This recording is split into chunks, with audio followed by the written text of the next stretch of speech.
hello everyone আৰু আজি মোৰ ফেভাৰিট ডিশটো বনাব গৈ আছো এয়া হৈছে কচুৰ ফুল এয়া লৈছো মই কচুৰ ফুল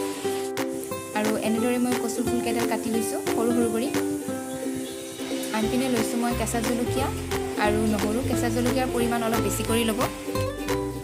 এয়া হৈছে সদা খাৰ আৰু মই গেছত কৰাহিটো বহাই দিয়াৰ লগে লগে ইয়াতে মই আপোনাৰ ঠাণ্ডা পানী ঢালি দিছো আৰু ঠাণ্ডা পানীখিনিৰ ওপৰত মই কেঁচা জলকীয়া আৰু নহৰুখিনি ঢালি দিছোঁ একেলগে এতিয়া এইখিনি মই উতলিবলৈ এৰি দিম এয়া কেঁচা জলকীয়া আৰু নহৰুখিনি উতলাত মই ইয়াতে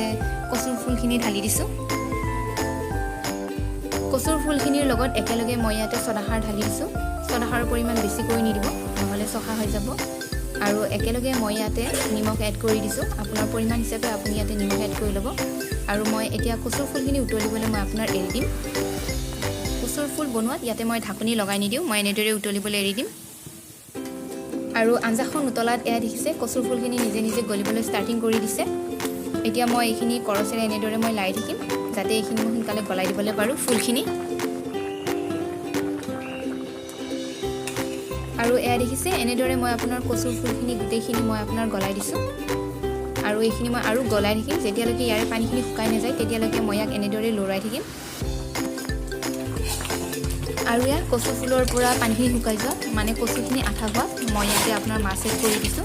আপোনালোকে শুকান মাছো এড কৰিব পাৰে মই ইয়াতে আপোনাৰ কেঁচা মাছ ফ্ৰাই কৰি পেলাই এড কৰি দিছোঁ শুকান মাছ দিলেও টেষ্টি হয় বহুত বা নহ'লে আপোনালোকে মাছ নিদিয়া কৰি বনাব পাৰে